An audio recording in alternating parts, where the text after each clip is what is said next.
Hello. Hi. So, I'm going to be reading one of my previous writings. I have Worst Cooks in America playing in the background. So, if you hear that, no, you didn't. This is my first time ever watching the show. It's actually incredibly overstimulating, I realized, because I watched the new season. I started watching it, the 2 episodes that are out, yesterday. Hella over. It was sound effects, transitions every couple of seconds. And, like, yes, a lot of the Food Network shows are kind of like that. And, jump cuts and editing is how a lot of the food show competition shows are. But, like, there was a lot going on. Just a lot going on. So, yeah, I'm going to be doing. Sorry. I'm going to be doing a little bit of makeup while also reading some of my writing and just like expanding upon the idea. So, the one I chose for today is in the beginning, there was nothing. So, in the beginning, there was nothing. Void and void and absolution, oblivion and absence. Then formed a singular thought, paradoxical in its conception. If not being exists, so does existence, and vice versa. I'm going to go in with the purple on my lids. But which came first? Non existence predates existence, but it can't exist without it. Existence is thought, and thought is everything. And nothing is non thought. Us as beings cannot conceptualize non existence or nothing, which is why when we see someone who is not whole, as in like fully able bodied, it's something that we cannot understand. There is nothing to compare it to because there is an absence, and people can't explain nothing, nor can they understand it. And because nothing is the absence of thought itself, I'm going to go into my crease with a mixture of these two. You may ask, if nothing existed, how did it form thought? And that's where the paradox is. In life, there are things that are inherently true. If something exists, then the opposite must also be true in not existing. So it's looking so far. We need a little bit more blending. We need to go back in with the purple, but it could be seen in the case of Schrodinger's cat, where all states of being are inherently true. It's both dead and alive because you're thinking of it.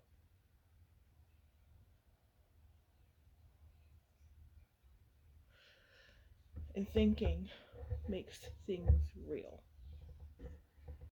Another example of this being talked upon or thought upon briefly is the example of weeping angels. It's a common horror trope by now, but it originated in Doctor Who. Okay. They exist in space until observed, and yet don't exist until observed simultaneously. Like, I don't know whether I'm explaining that right. They exist because you think they do, not just because you see them. Yeah. Things don't just suddenly cease to exist because they're out of sight. Things seem to disappear because of thoughtlessness. Um, Things disappear because you misplaced them without thought. And in the same sense of when you find that thing, maybe it's in a spot that you've checked before, but once you find it, you think of the place where it would be, and it's there because you thought it would be there, if that makes sense. This is more to help understand that thought is the originator of all. I think, therefore I am, in the sense of all ways that you could interpret that sentence. I think, who you are as a person, thoughts, feelings, emotions, personality.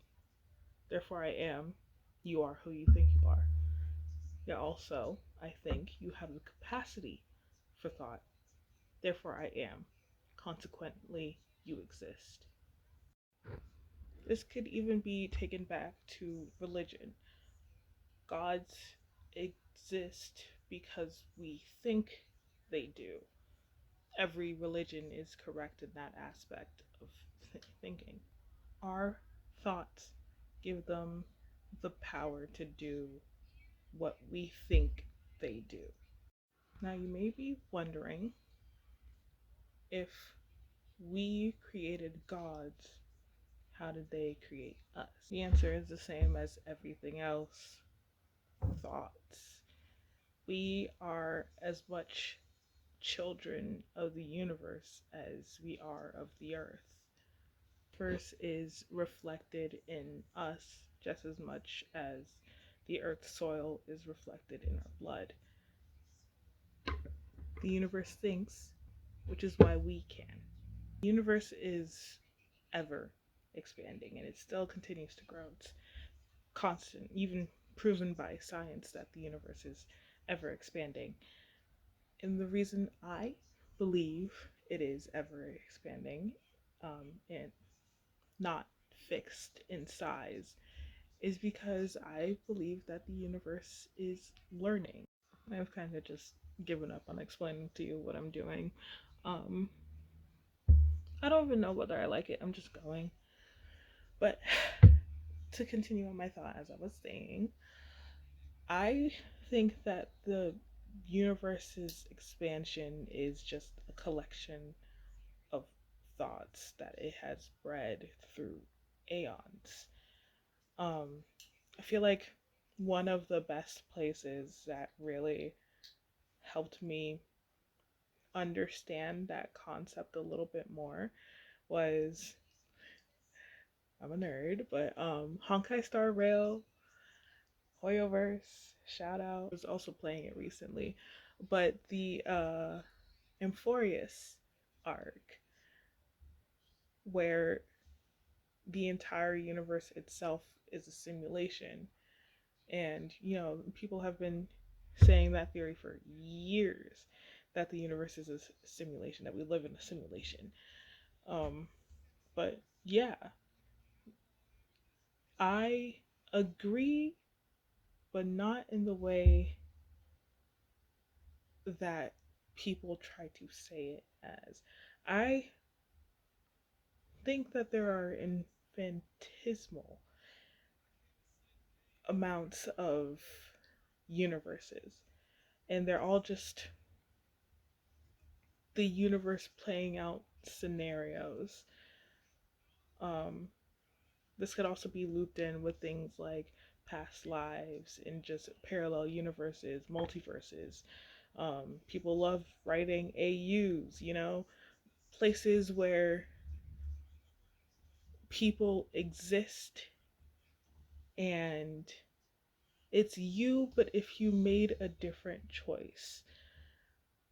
And I think because I don't know whether we all have those thoughts, but I know there are certain people out there who have those thoughts. Because we do, I feel it's the same with the universe. Because again, going back to the universe thinks, therefore we can.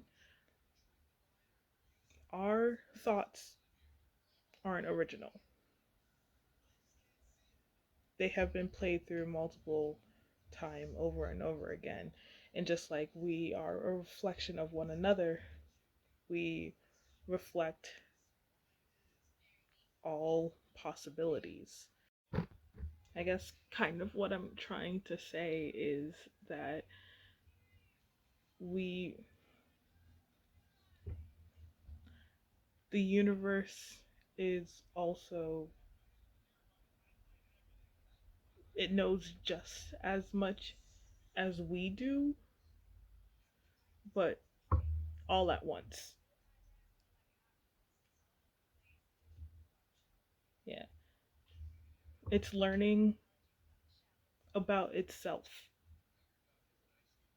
through us. I should not sound so confused when saying that, because this is literally what I wrote. The universe is learning about itself through us. So everything we know about the universe, and that's across everybody, which is why I say the universe knows just as much as we do, but all at once. It seems like it has a lot of information, because it does. But it's all information all of us can have. It's a collective, not necessarily hive mind,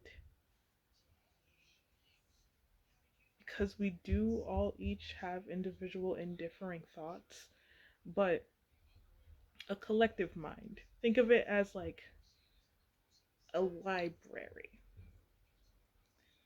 All of our thoughts and all of the conclusions that we reach and all the things that we find out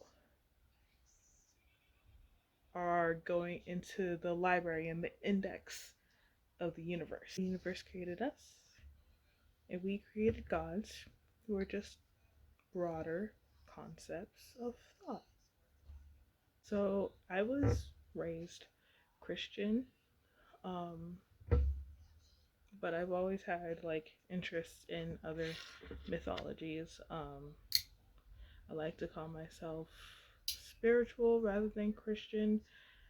Um, Not that I don't believe in God, it's just I'm more polytheistic now. My younger years, I was taught, or we were taught, about like Greek mythology, sometimes like Aztecian, Egyptian. I've just always, oh shit, did I just lose my magnet? Damn. I just always was interested in mythology. And what I noticed across all of them is that the gods were a way of explaining that gap, that division between us and the supernatural. Not necessarily as in like werewolves and vampires and things like that, but just things that are above us in power, like storms and stuff like that. Gods were our way of explaining why those things exist, and therefore that is what they became. Some gods' names have become somewhat forgotten now, which I feel like is explored a lot in fantasy elements. I feel one of the biggest examples I could think of, because this is like how the path that I followed in my thought, was the second season of Dimension 20's Fantasy High, and the whole Nightmare King arc. How that is what the original god became. I think she was originally, first of all, originally a woman, and was like the goddess of night or the moon or something like that. But basically, a lot of the time, a god is what their followers believe them to be. So if you have no followers, then you don't really have power anymore. And with no power and no followers, you kind of lose your name. And a forgotten name is a forgotten purpose. So, above all, gods are, or I believe them to be, a neutral force. They, again, because they are who we say they are based on who gives them thought. And I forgot to say this before, but a lot of the times when people forget a god's name or it has been lost to the aether, lost to time, that is what leads to corruption because their concept still exists. And bringing it back to Christianity,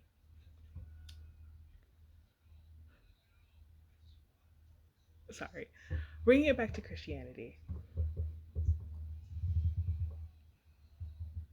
the Christian God, they keep him nameless, but he has a name.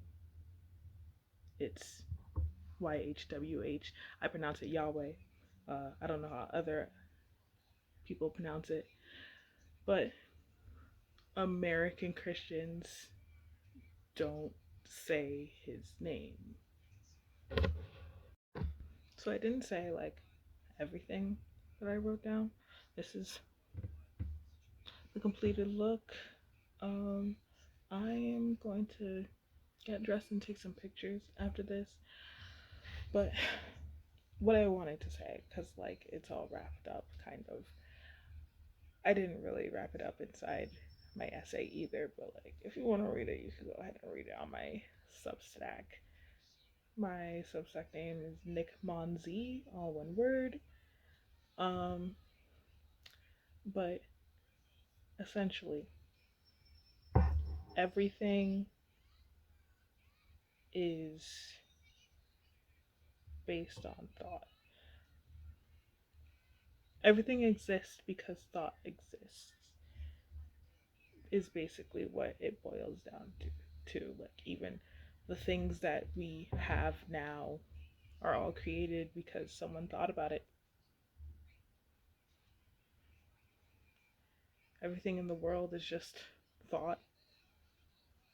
So, with that going forward, now this could help you in your life is, since everything is thought, then you could create your own reality.